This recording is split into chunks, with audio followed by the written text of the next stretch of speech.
Welcome and thank you for joining ProShip's webinar today with our client BDA regarding the journey to prime parcel performance. I have a few housekeeping items to go over, and then we will roll right into introductions of the folks that I have with me today.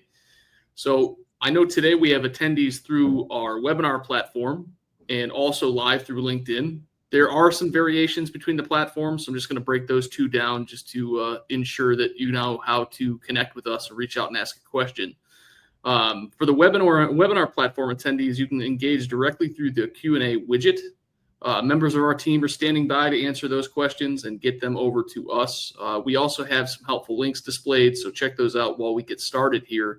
For LinkedIn Live attendees, you can engage with us through the chat, and members of our team are also standing by to answer your questions. We'll be putting up links to the audience through the chat. And if we can't get to your live question today, don't fret. A member of our team will reach out post-webinar to discuss or answer your question directly.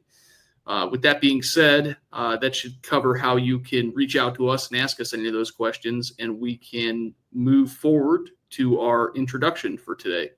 So my name is William Carver. I am a strategic account manager here at ProShip, and I represent BDA from a ProShip perspective. Justin?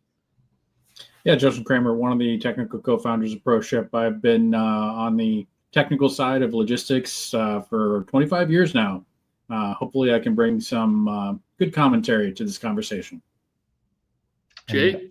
I'm Jay Fox, Director of Logistics at BDA. I've been at BDA for 17 years and involved in logistics in one way or another for the last probably 35 years. Awesome. Thank you very much. Now that we've got an introduction here, you guys know who we are. We will move forward here and give a little bit of background to BDA's history. So Jay, can you fill us in on BDA's history overall, not specific to your shipping software, but BDA as a company? Sure. BDA started in 1984. I'd like to say I was a little wee child then, but I wasn't. But started in 1984 with the owner Jay Deutsch and Eric Ben Susan, and they're both involved with BDA today.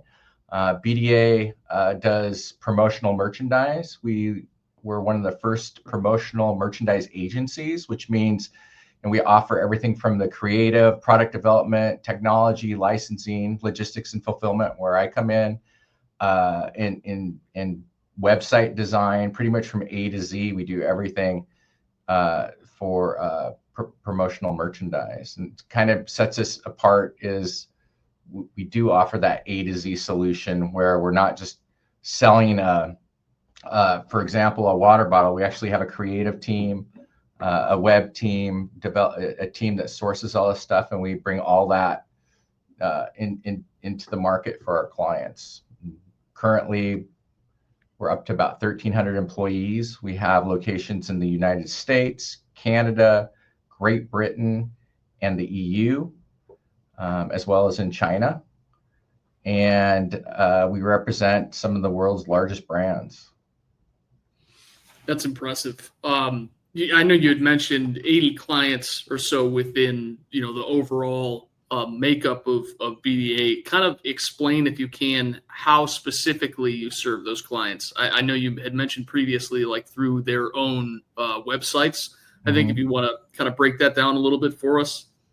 Yeah, I think we have clients in all industries. So automotive, going to go through in beverage, finance, medical, oil, gas, industrial, sports as well. So every client's a little unique, and we kind of look at it two different ways. We have what we call programs and then promotions. And on the program side, that's where we hold inventory for that client. We typically run a website for that client where that client could go on and order their inventory, whether that be a lanyard, a uniform, a shirt, the whole gamut of different promotional products. We also have with some clients we run uniform programs as well, so we provide all their uniforms.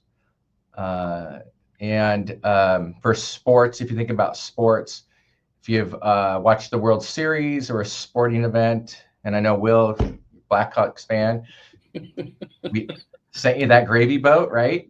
Yep. So if you go to a sporting event, quite often that item is a BDA item. If you ever watch the World Series and you see all those rally towels waving, that is us, and that's my team that has to get those delivered to those different events. But every client is a little unique, whether it's a website that we have for that client where they order their merchandise, or it's a one-off promotional event. And then in some cases too, correct me if I'm wrong, you actually custom make on site some apparel and things like that as well. Correct. Yeah. For the Seattle Kraken, for example, which is a local hockey team, we will do their the jerseys. So if, Will, you went to a Kraken game and you needed a jersey with your name on the back, we would do that on site. So we do some on site stuff as well. Absolutely. It's pretty impressive. I mean, it's not one specific industry, if you will. I mean, you're in a specific industry, but your clients are so widespread throughout all of the different industries and whatnot. It's interesting to see how you support them and kind of hear all the different ways that may impact your day to day. Yeah, it can be a challenge being in logistics, because a lot of this stuff is, there's a deadline to it. So whether it's for an event or it could be, we do point of purchase displays as well. So if you're in for usually the beverage industry, so if you go into a local supermarket, you might go in and you'll see, in the head of the beer aisle, right, a display with beer all around it. We do a lot of stuff like that as well for a couple different clients. So yeah, whether it's corporate branded merchandise, point of purchase displays, or something for a sports event, a giveaway, or a uniform program. Those are all things that we get involved in. Pretty cool. It's definitely not the standard explanation for how you serve your clients.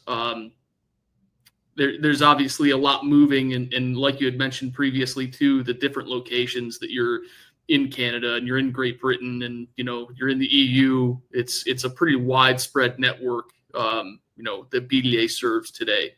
So with that being said, and a little bit of background on how BDA works, I think it's going to be interesting to discuss, before you landed on a shipping software, what your challenges were, what some of your issues or like the slideshow, your pain points. How did you get to where you are today from a software perspective? What brought you here?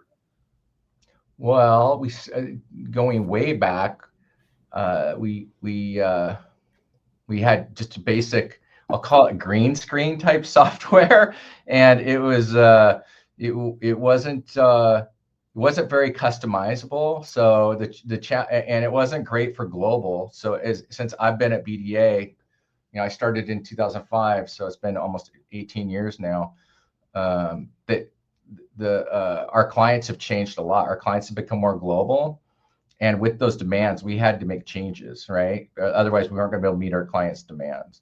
So we've got a few clients that are not only in the United States, but they're in Canada, Great Britain, and Europe, and we have to service them in all 4 places out of 4 different distribution centers. So that was kind of the challenge. In the software that we had before, like I said, it was pretty cumbersome and old, and it wasn't flexible enough to meet our clients' demands. And that's kind of why we made some of these changes, so we can meet these client needs. When you were going through that search, if you will, do you think you could give any advice to other folks or peers, if you will, in the industry? Like what were some of the things you asked, or some of the processes that you went through to ensure that what you landed on was going to take care of your needs to kind of fit the solution, if you will? Sure. I think for us, the number one thing was flexibility, because we took a list of our current clients and we wrote down what they needed, first of all. And then when we went out to look at different systems, we looked at, how well those systems could meet those client needs, as well as our needs and what we thought for future needs. And Again, we have a wide range. We're almost like a 3PL when it comes to clients, because we've got different asks from different clients. So we had to look at, like, how could we rate, from a website perspective in the UK versus Europe. What one client wanted a flat rate option, another client wanted more of more flexibility in the rating, and offered different different levels, whether it's overnight or ground, where some were more simple. So we had to look for something that had the flexibility and rating, and then also, right, that could plug into different carriers. So a wide variety of carriers was important, because carriers in the US, frankly, aren't going to be the same potentially as in Europe, where our DCs are at. We're in Germany and the Netherlands, and as well as in London. So had to look at that as well. So we had to make sure that the carriers that the platform offered matched what we needed. So those are a couple things. Jay, you bring up some very interesting things about any industry, in that we try to group like customers together. So initially we might have thought of you just as a retailer, right? Because that's primarily you are taking goods and you are shipping them off that have been ordered as necessary. So one might think, hey, just retailer. But I think astutely you guys realized that you had more challenges than just those challenges that a standard retailer would have. And as you mentioned, have a lot of challenges of a 3PL because of the fact that you have to act as 80 different companies at the same time, right? Yeah. So I think that's something that the companies should try to understand about themselves. They may think, well, of course, everybody does everything the way I do, right? And therefore, when they're going out looking for solutions in their enterprise software stack, they may not actually realize where they may deviate from the industry norms, if you will, and appropriately communicate that to the vendors out there. It sounds like you guys did a great job of actually isolating those uniquenesses first, such that you could go to market and look for somebody who had the flexibility of both your retail needs and your 3PL needs. Yeah, no, absolutely. And I think the other part of it is we looked for a system because we didn't have all the answers right then, right? And we didn't know what the future would hold. So we were really looking for a system that had the flexibility too, that if the next customer comes in and wants this, right, that we could say yes and do that, right? So absolutely. Yeah, I mean, you're only as strong as your solution. So that's a really good point. I mean, if everything sounds great today, looking right in front of your face versus looking, down the road, that's going to play a big difference. I mean, what can you offer to prospective clients of BDA, if you don't know how scalable or how, easy it is to grow within your shipping software? That's a huge point. It's not about right now. It's about 5 years from now, and the ability to, discern what may change between now and then. I mean, if you look at the scale of the market since 2020, everything's changed. We went from having, 20 new carriers a year to having 5 new carriers a year, and up and down with the tariffs and and just business as a whole. I mean, tariff is the hot word right now, but there's this industry is pretty tumultuous, just, across the board. So, to be able to continue to be supported in every way, not just from a compliance perspective, but it's absolutely huge. No, absolutely. And I think the other part of it, just to add on, was not just looking at it. You have to look at both sides of it. For us, we use ProShip for not only the rating, right, for upfront on our website. So you guys have all that logic plugged into our websites, and there's different functionality within each website, right? And it's customizable for us. So I can customize how those rates, reflect on that website.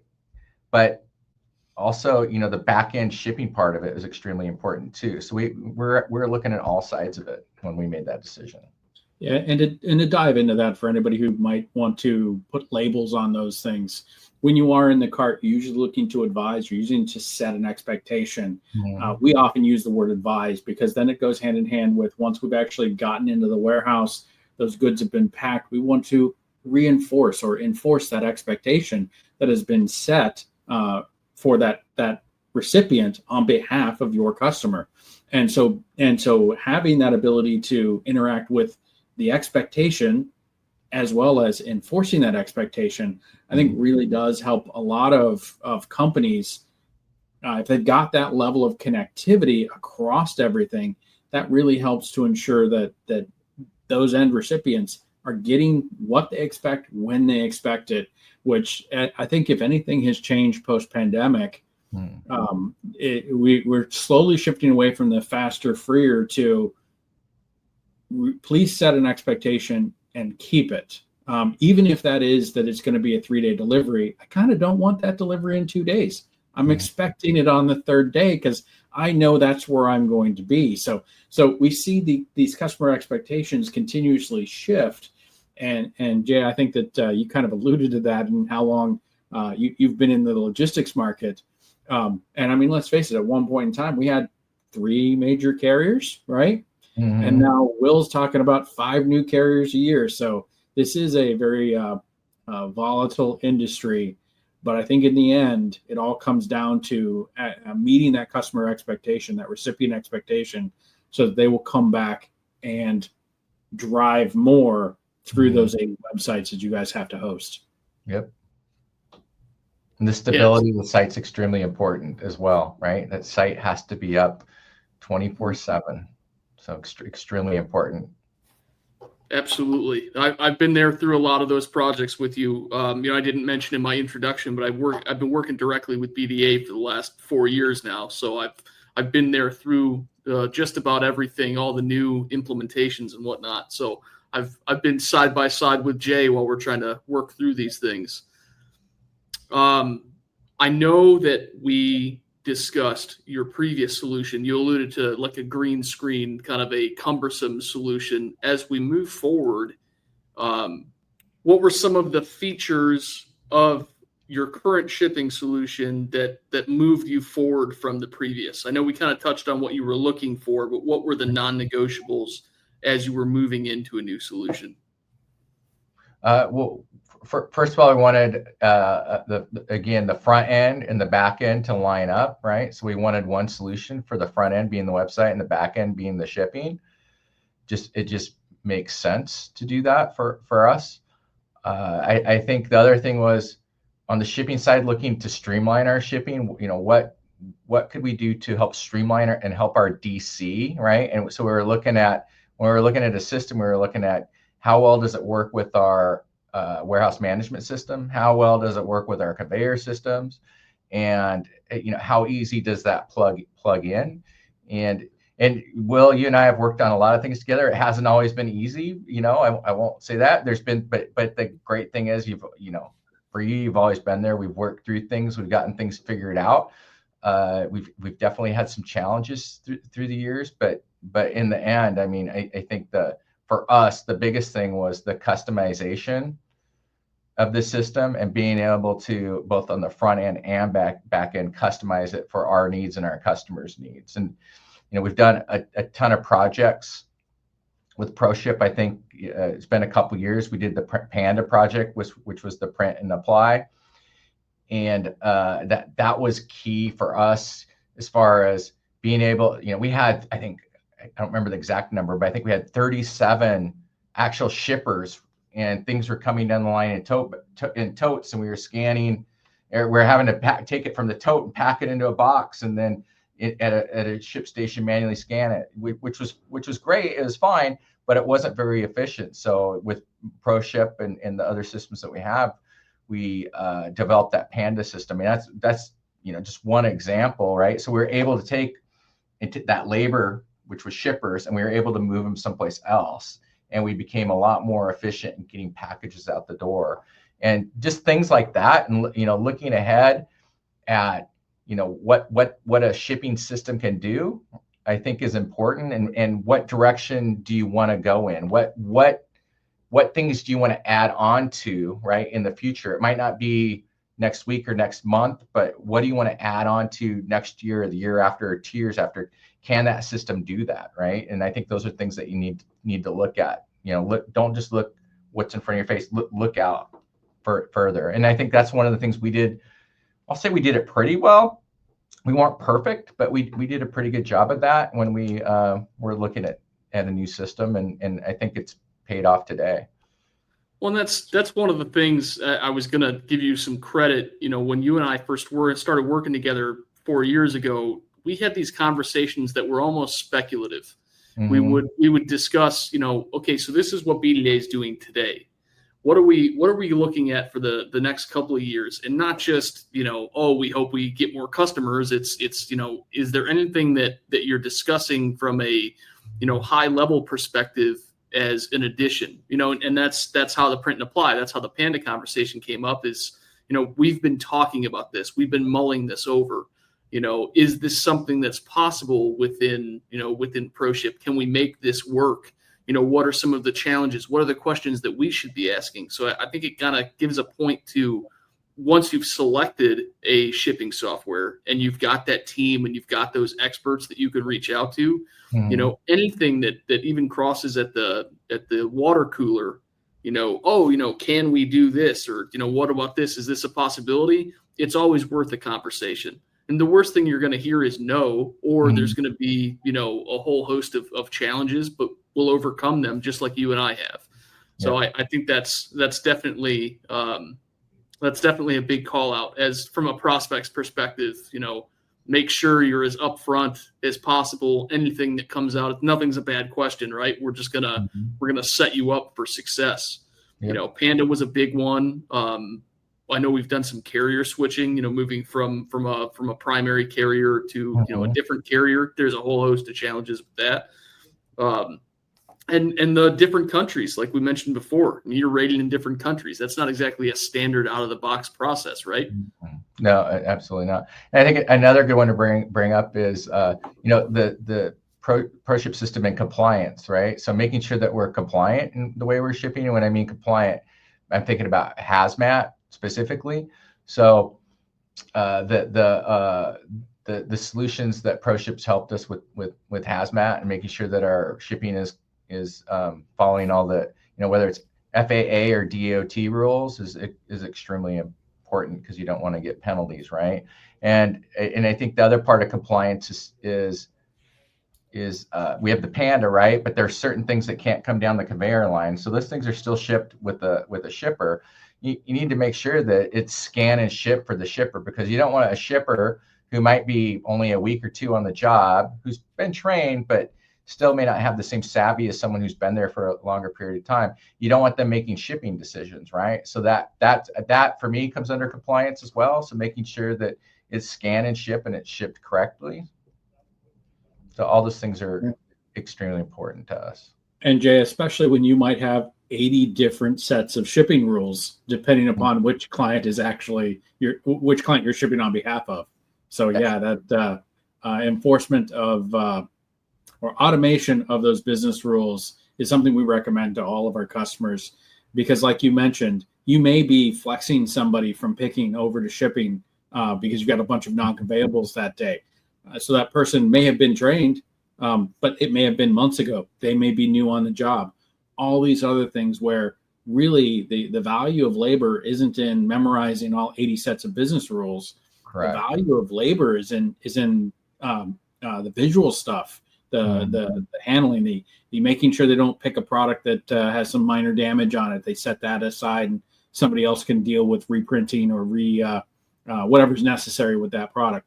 Those are the types of things that automation right now can't do, right? Mm-hmm. So, but it's something that is very simple for anybody to walk off the street and do some of those basic things. So this is where we want to leverage our labor where they really truly bring value, and memorizing whether it's one set of business rules or 80 set of business rules is generally not something that would be recommended by any enterprise software vendor.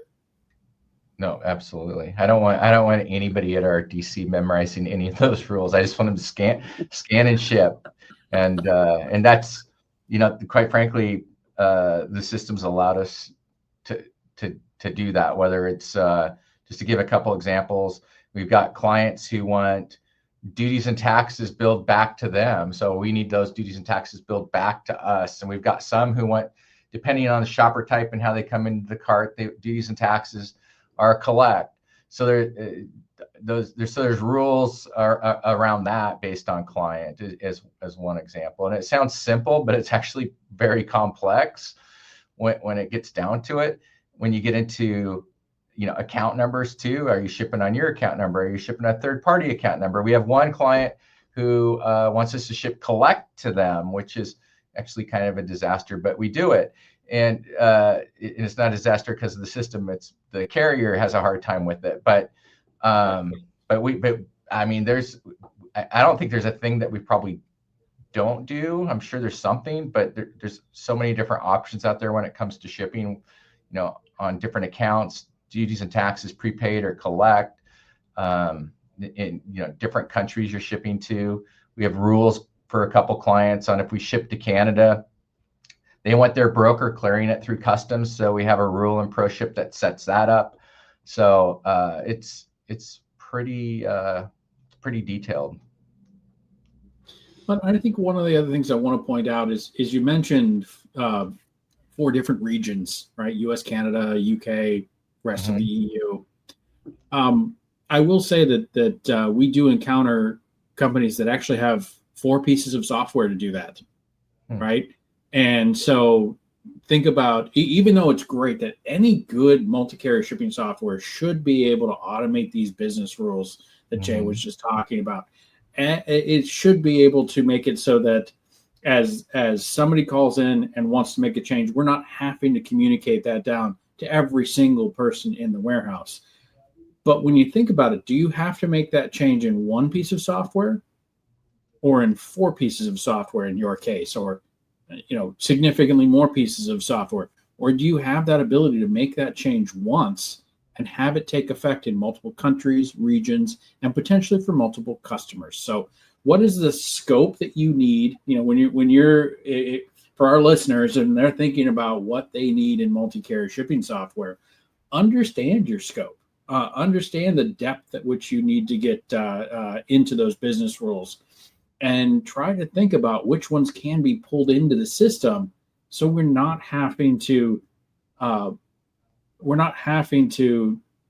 daily communicate with our warehouse operators on what changes have occurred. If we can just keep that in software, and I'm not just talking about the shipping system, if we can keep that in the WMS, the OMS, things of that nature, so the results are just fed to them. This makes things a lot more consistent, which can lead to significant savings in costs and can lead in greater productivity by those personnel. And I'm gonna throw stores in here. I know BDA doesn't have stores, but again, as we're looking at the big pictures, right? As a matter of fact, it's funny because BDA now covers multiple of our segments. It's retail, it's 3PL, it's a little bit of medical, right? All we got to do is get you guys some Department of Defense stuff in here, and you'll be everything. But seriously, this is something that everybody needs to think about for their uniqueness is how are they using that labor, and how can automating these business rules and exposing interfaces allow people like Jay to make the changes, so we don't have to have 3 morning briefings with our staff before we can implement the process. No, we can make that change today, right now. And this afternoon, those business rules will be being used by the personnel as they continue to select the appropriate box size, to QA the items as they pull them off the shelves, to do everything else that's necessary to ensure that final recipient has a great execution of their expectation. And you touched on a lot of great stuff there, Justin. And as we move the presentation forward here, we've already been talking a little bit about what the next slide is, right? What's BDA's strategy today? What are the best practices moving forward? So again, thinking more about the future and less about what's at present. I mean, what can we give to the listeners to have a kind of an overarching plan, if you will? Like this is how we got to where we are today, things we're thinking about for the future, and how your shipping software, how ProShip has been able to kind of assist you with mapping that and continuing to move forward. And before you tell me, Jay, I'm looking at I'm looking at some questions coming in from the folks that are watching. So we do have some good Q&A feedback coming in. So I do appreciate that. If there's anything else, please reach out to the two Q&A aspects you have, either LinkedIn Live or on our webinar platform. We do appreciate you interacting with us. So Jay, if you can kind of give us your strategy, right? So what's just kind of a recap of what we've talked about?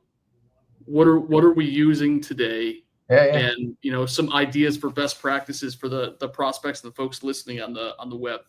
No, absolutely. So right now it's a little stressful because you mentioned it, Will. We're going through we use multiple carriers, but our number one parcel carrier is going to become our number two parcel carrier, and our number two parcel carrier is going to become our number one parcel carrier. So we're in the middle of a major change, which ProShip is helping us with.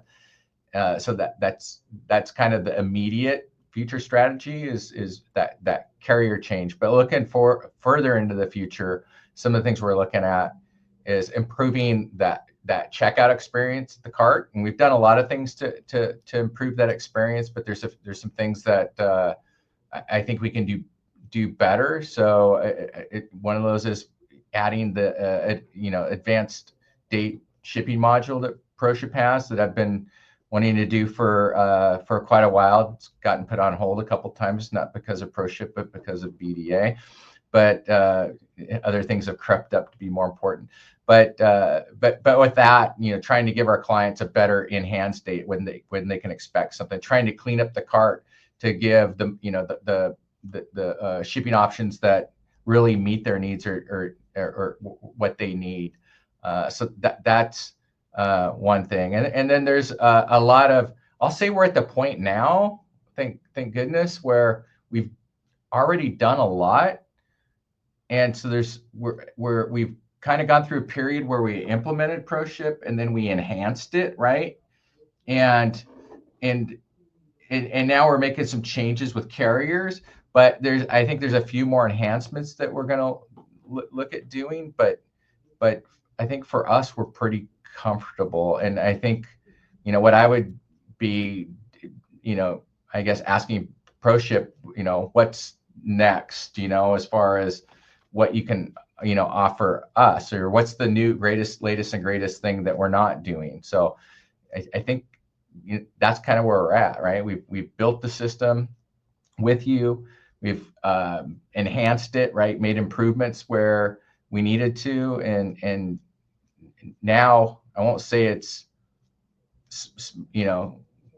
clear sailing ahead, but I think we're at the point now where it's clear sailing ahead. Things are looking really good. So, one of the things that's worth mentioning, Justin, before you jump in, is a word of advice from ProShip, from a shipping company, right? Or shipping software company, rather, to folks that are getting into a shipping software. One of your employees needs to become an expert. Okay.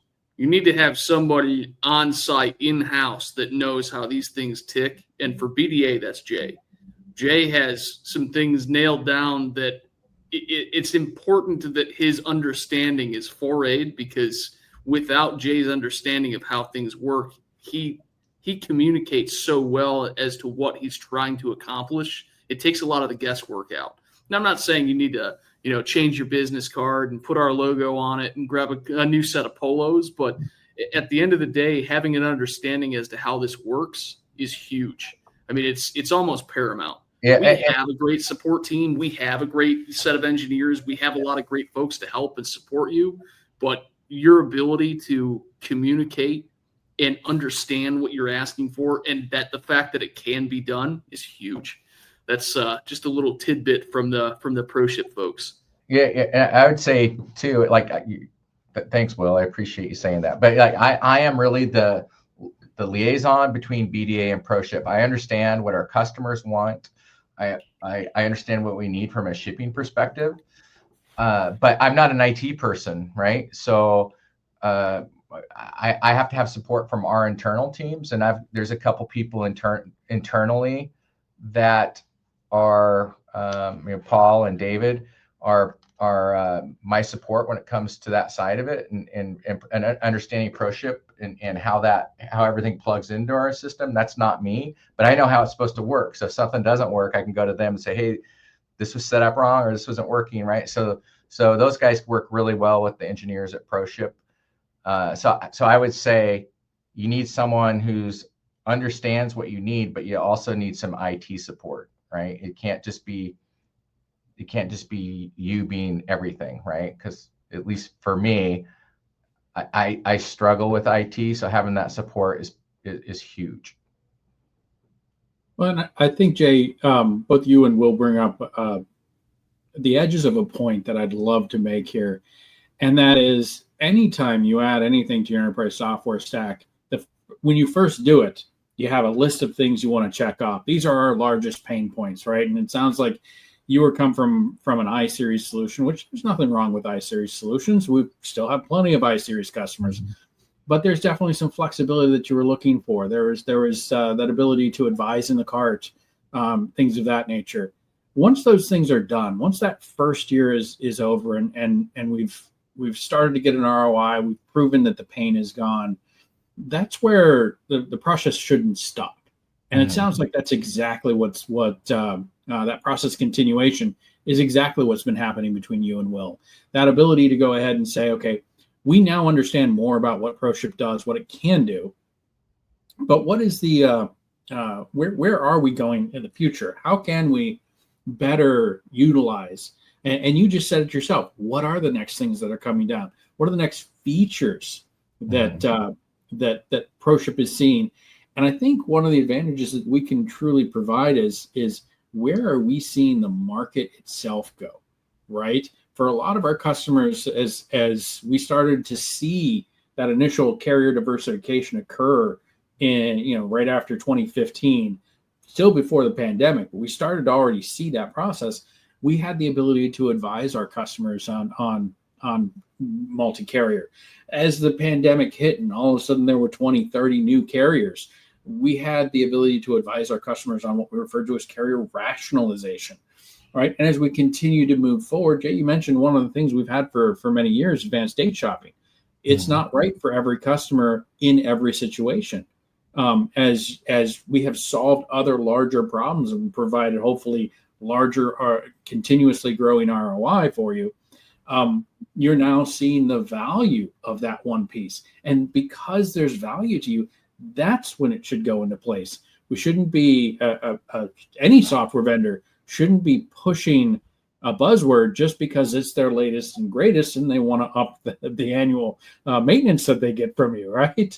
At ProShip, we have dozens upon dozens of features, many of which grew out of customers doing an initial ask, us starting to find that us providing a label to that. I mean, carrier volume balancing is one that we've recently started to turn into a feature. And the concept here is that, well, as we saw so many customers bring on carriers, they may only be able to give so many packages to those carriers. So it provides that ability to limit. The other side, you think about customers, they want to bring somebody on, but their primary carrier, they want to keep those discounts, right? How do we make sure we're providing enough packages, enough revenue to that carrier so that we don't end up dropping down in our revenue tiers, right? This isn't something that BDA may need today. But for our listeners, the concept that your vendors are going to have significantly more feature sets, products that you may need at any point in time, especially that you might need after your initial, not at your initial install, but subsequently after. That's why a communication strategy like what Will and Jay have here is really vital to ensuring that we have the opposite of the sunk cost fallacy, right? You have your initial cost, which is giving you an ROI, and you can actually accelerate that ROI even further, or you leverage that to help, in many of our customers' case, battle the continuously rising logistics costs, which are the reality of of what we do nowadays. So, or what we see in the industry. So I think it's really if it's not a continuous conversation, if you take any piece of software specifically your multi-carrier shipping software. But if you were to do this with your WMS and just be like, boop, I replaced my WMS in 2020, I am good to go. I never need to make any more changes to it.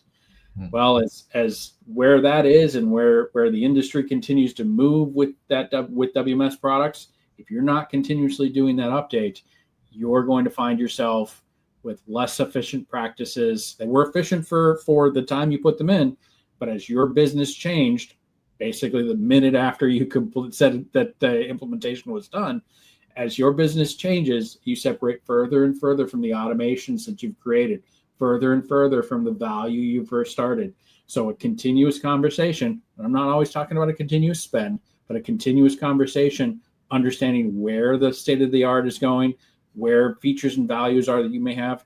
This is something that everybody who has an enterprise software stack should be thinking about, and not just for your multi-carrier shipping software, though I have to admit, I think it's pretty important, as it can affect so much based upon the service levels that are chosen to enforce a particular expectation. Will?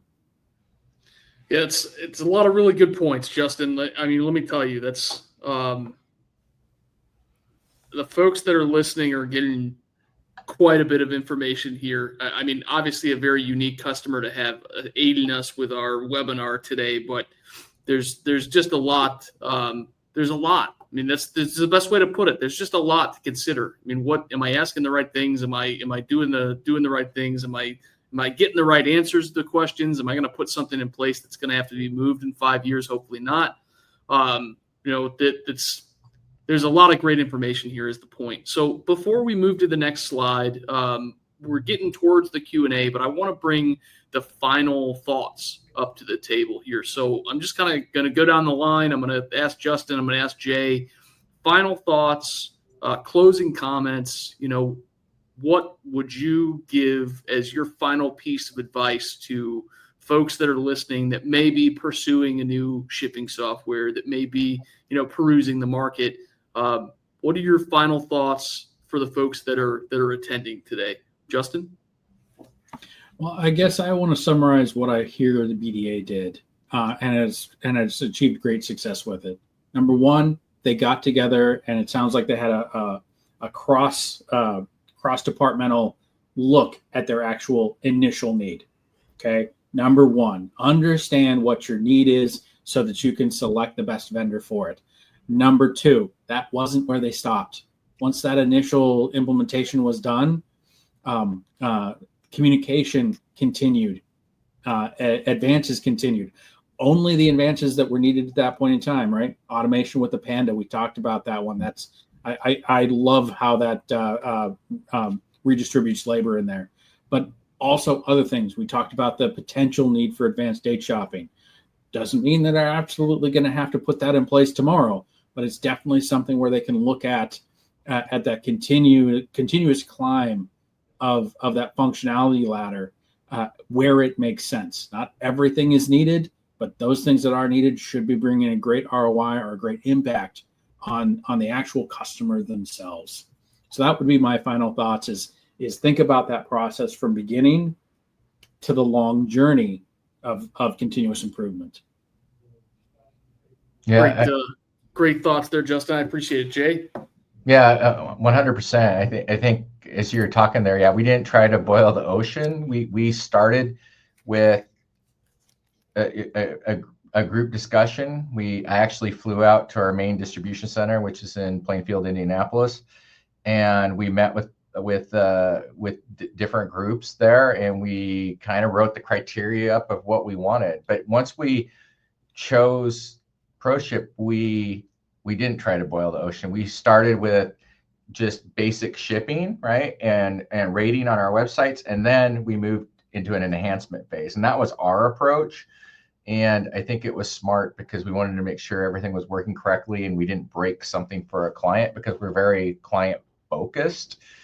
And I think that was the big key. And quite frankly, I mean, we've been with ProShip for a few years now. We're still enhancing certain areas as we learn more things and get new clients. So but I would say start, like Justin said, with, a cross, department group that you need your IT teams, you need your warehouse teams, you need, depending on what you're doing, you need your e-commerce teams, you need your logistics people, your transportation people, right? You need to get everybody together to make sure that you have the same vision. So I think that was, I think, the first step that kind of got us going in the right direction. Awesome. Thanks, Jay. I appreciate it. It's great closing thoughts. Kind of give everybody a summarization of what we talked about today, if you just caught the tail end of it. That being said, we are going to move forward to our Q&A section. I will go through here and ask to the folks here with me some of the questions that we've received while we have been talking today. So first question here, aside from shipping software, what other technology is in BDA's tech stack? So our warehouse management system is right there, right? Our conveyance system, which is actually separate from our warehouse management system. So we've got our, ProShip's our manifest system, right? So then we have our warehouse management system, and we have then our conveyance system, and they're all 3 different companies. So all those companies have to work together. And then there's our websites too that plug in to on the front end, and those that's Magento, or all our websites are on Magento. And then there's our ERP system too, which is Oracle. So our orders kind of move from, depending on how they originate, because they can come in our orders can come in different ways into the system, but it could come from the website to the ERP system to the warehouse management system to ProShip. And then it goes back from ProShip to the warehouse management system to the ERP system, and we send an ASN to the client. And it's pretty involved, but at the warehouse level, ProShip has to work mainly with our warehouse management system, which is Manhattan scale, and then with our conveyance system as well. So there's a plethora of systems, but luckily, like Justin said earlier, when we have a change, at least on the shipping side, whether it's in the UK, Canada, the US, or Europe, it's one system, thank goodness for that, which makes it easier. One of the important thing too is just hearing that, all of those different systems, whether it's at the warehouse level, across the board, communicate. You haven't encountered an issue with, linking these things together and being able to add them to the call, if you will. So overall, pretty cool. Let's see. Another question here. What key questions would you recommend shipping software prospects ask? I would say I would make sure that they're multi-carrier, number one. And I think most are nowadays. I would also ask how flexible they are with code and things like that. And the only reason I say that is because, again, BDA, I think we're a little unique. We're not shipping in part, and I hate if someone ships copper pipe, sorry, but we're not shipping a single commodity all the time. we're shipping multiple commodities, from something really small to, quite frankly, could be something really big. We've shipped one time we had canoes, but I would say and snowboards and things like that. It's promotional product, right? You could put a logo on just about anything, but the flexibility of the system is really important, because at least for us, there's things that came up after the fact that we couldn't do, right? So when we went from our old website technology to our new website technology, there were some challenges there. And quite frankly, we couldn't answer those challenges. So I went to ProShip. Hey, can you guys do this? And thank goodness you could, because it allowed us to move forward. So I think carrier selection, how customizable it is for your needs, right, and what you need, I think are probably two the key things that you need, right? Because if you're using USPS, FedEx, regional carriers, they're not. You need to make sure the system can do that. But I think that for us, I think the customization, both at the website level and at the shipping level, was key for us. If I could add to other questions that somebody who's shopping for new multi-carrier shipping software should ask, what is MVP? Okay. I really think that's an important thing to understand. Here we are, it's almost the end of June here. There are companies who are still looking for their shipping software, and they're going to implement that shipping software this year and try to have it ready before peak. Okay. And we will do that with probably 6, 7, 8, maybe 10 customers. Okay. That leaves a very small amount of time for the testing, for the enterprise software stack integration, for all of those things necessary.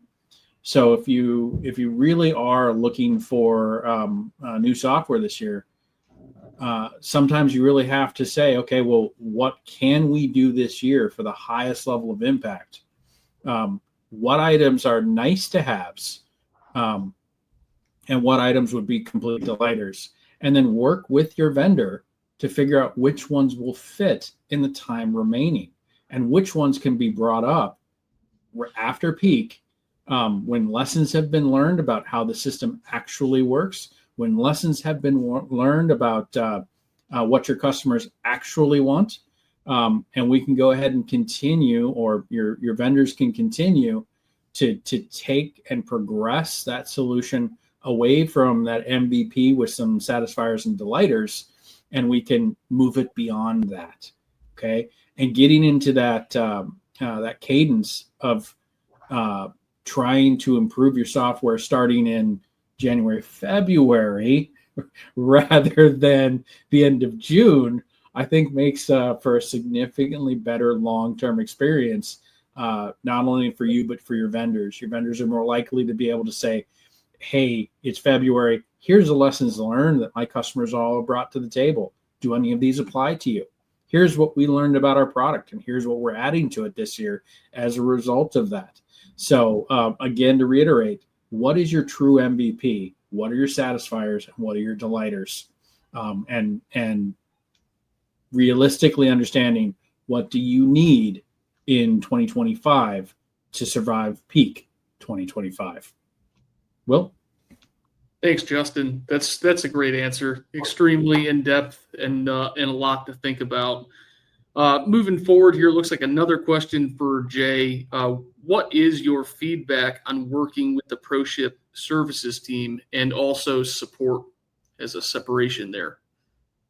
Yeah. So a couple things. I think working. So yeah, there's two different areas. So like support versus I think engineering, and I think at certain levels, depending on the ask, right? If it's something new, I'm working with the engineering team. The engineering team, there's I think a key few people that I've worked with who understand BDA, which is great. So I'm not going to 20 different people, but there's enough people that understand BDA and our needs and how BDA is set up, because we are a little, I will say, a little more complicated, I think. It's great going to those, two people that basically it's two people that really understand BDA on the engineering side. And as far as customer support goes, if it's a minor issue or something like that, we usually email a support ticket to ProShip, and we get an answer relatively quick depending on what the issue is. Obviously, there's different levels of issues and urgency, and at least for us, ProShip has been quick to respond in those times. So I don't know if that answers it, but no, that's perfect. Yeah. Let's see. How do you measure ROI from a shipping software investment? Looks like Justin and Jay can jump in on that one. So yeah, there's a couple of different ways you can look at this, and I think it really depends upon what your challenge is. If you have fixed costs, if you have negotiated multi-year contracts, so your logistics spend isn't going to go up for the next few years, you can look at the decrease in logistics spend. But the reality is that all the contracts I've been seeing as of late, they do not limit the accessorial fees. They do not limit anything other than the base costs. So everybody's going to see some increase in their overall logistics spend. So other companies look at reduction in the increase of the reduction in the angle of the increase. There we go. So it's not going, maybe it was going up at 10% per year. Now it's only going up at 4% per year. But really, in the end, what is all of this about? This is all about customers. This is all about making sure that we provide an environment which encourages the end customer to come back and do more. Okay, that's our that's really something that in the end is what matters most. Is how is your logistics software helping you to drive new revenue? Because new revenue can help you overcome increasing costs, right? We can help control costs, but also in the end, we want more customers going to Jay's customers' websites, right? And ordering more of those items because it was a seamless experience. And the part we handle needs to be seamless as well. If we're talking about a 3PL, it should be very easy for those other customers to come and ask for that 3PL to do certain things for them. And those costs to be controlled, but most importantly, the customer's expectations to be met. And if you're a direct consumer manufacturer, same thing. You want those customers coming back and buying more of what you have, coming back and loving your products and not thinking about, oh yeah, the product is great when you finally get it, right?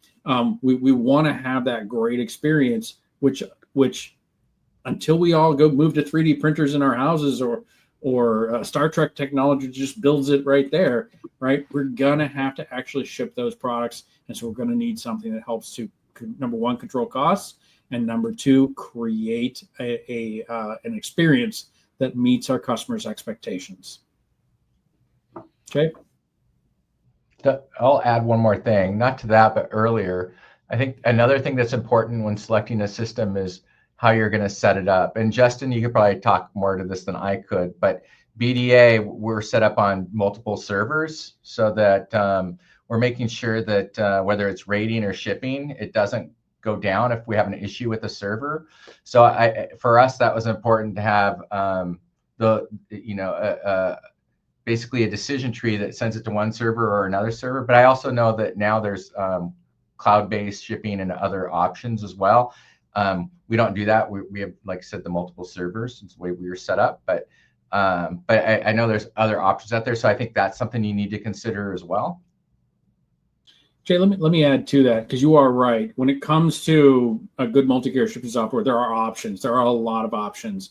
Many customers still choose to have complete control inside their data centers, whether those data centers are old school physical data centers or you've moved everything to Azure, something of that nature. So make sure that you understand how you want to consume that technology.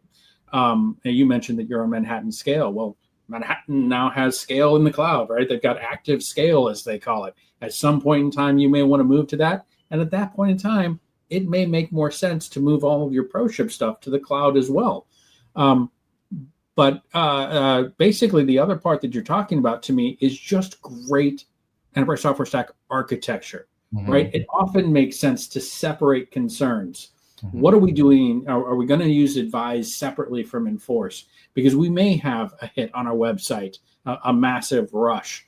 And as that website slows down, whether it's in your guys' case, Magento or Shopify or somebody else that, in this case, that's getting burdened, right? That burden will not translate to my warehouses where I still need to get those packages, all these new fresh orders, because I've gone viral somewhere. We want these orders to be moving out as quickly as possible and not subject to the throughput that is actually on our front end.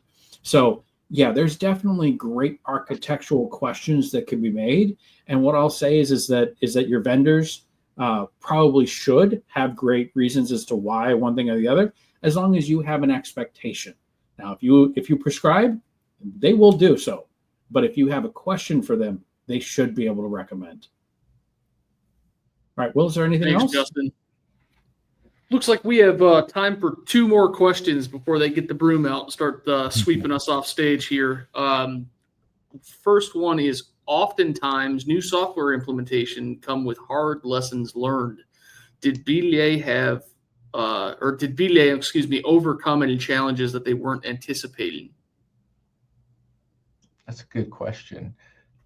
I'm going to say that I can't think of specific challenges, but I know we did have some challenges in areas, but I can't think of what. It's been a while. It's been 4 or 5 years, quite frankly.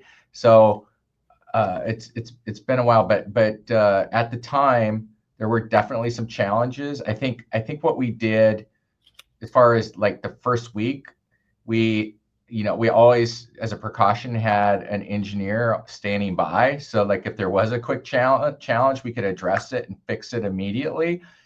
And we did have a couple of those, but they were addressed and fixed immediately. And ongoing challenges, I think we ran into a few, but we just worked with ProShip. I worked with Will, and we just got them knocked off and checked off the list. I apologize because I can't remember specifically what they were, because a lot of time has passed, and it must not have been anything too major because I don't remember it. But we did have some challenges, because I think like I said, we had some client functionality there. So like maybe with one client, the functionality that we expected wasn't happening, so we had to, and we tested, right? We tested in our test environment as much as possible. But even though you test so much in your test environment, sometimes there's things that get overlooked. And quite frankly, there was.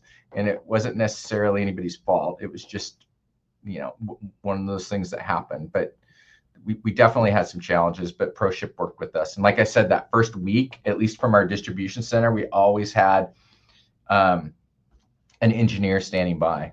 In fact, I remember I flew out to our DC week 1 in Plainfield, and that's where we do the majority of our shipping from in the US, is from there, that DC, and as well as here in Woodinville, Washington. But I flew out there, and I remember having the guy on the phone. So so we had support, so felt very comfortable. And Jay, I remember, because you guys were one of the first Manhattan scale customers that we did. So we had a lot of concerns, right? For those of you not familiar, Scale has a shipping software built into it, right? One of our larger competitors, as a matter of fact. And one of the biggest concerns that we as a vendor had is that there's assumptions that software was built around, the assumptions of that core shipping solution. And it sounds like we did a relatively decent job communicating the differences that we expected to see. And when we did, I want to go back, and I want to congratulate our services team, because it sounds like when an issue we didn't anticipate came up, not only did we understand it, but we corrected it in such a short time that it did not log in your memory. Okay, so it's not that we didn't have problems. Clearly, you remember having problems, but the fact that you don't remember an individual problem means that problem was overcome quickly enough that it didn't stress itself, so it became permanent in your brain. So, yeah. Well, and honestly, in BDA's background, we've had the ability to react very quickly. I know one that Jay will remember is having a certain issue in Plainfield, and me getting in my truck in Wisconsin and driving to Indianapolis to pick up an engineer who had just gotten off a flight and driving him to the DC. Have engineer will travel. If there's a problem, we'll get there some way, shape, or form. Now, granted, it was an opportunity for me to get in front of Paul and some of your guys at the DC, but if you've got a problem and you've got all hands on deck and your executive team is breathing down your neck and they're giving you calls, if I'm close and I'm your guy, man, I'll be there. Now, I can't do anything. I know how to spell computer, but other than that, I can't really help you with your integration aspect. But we always respond, sometimes in force. It just depends on what the issue is. I did squeak one more question in here because they asked for Justin directly. For Justin, in your experience, is there anything shipping software vendors don't talk about but probably should? Oh, geez.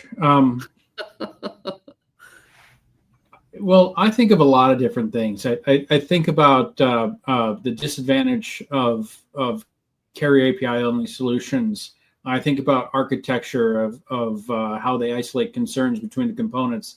I think about how you keep hundreds of customers on the same version of the software, so you only have one solution set to support, which is kind of what Jay has talked about, is how consistent it's been, because we've had that ability to support them because there's only one version of ProShip out there, and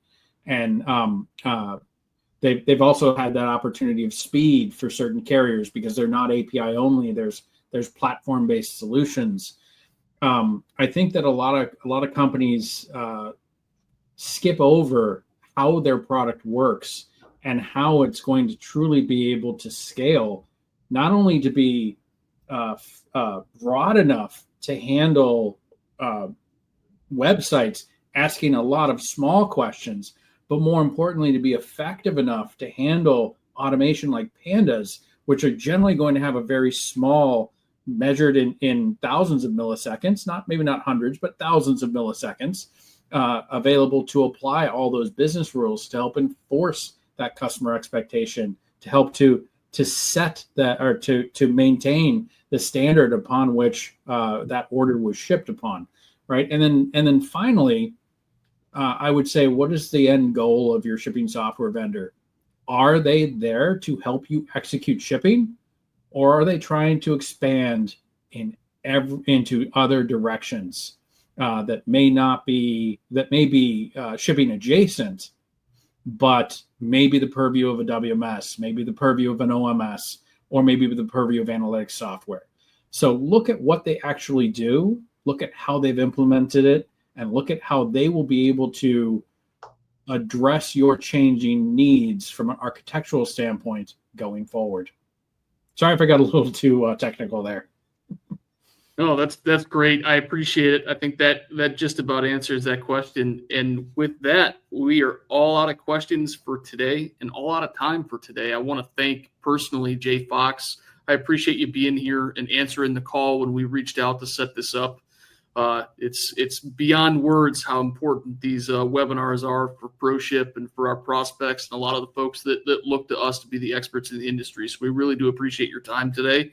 And Justin, thanks again. I know this is webinar 1001 for you, but I appreciate you being here and supporting Jay and kind of sitting side by side on the bar stools that don't exist, on the stage that doesn't exist. We really appreciate it. And thank you all for putting this together. We appreciate it. And I hope you have a great day. Thanks, guys.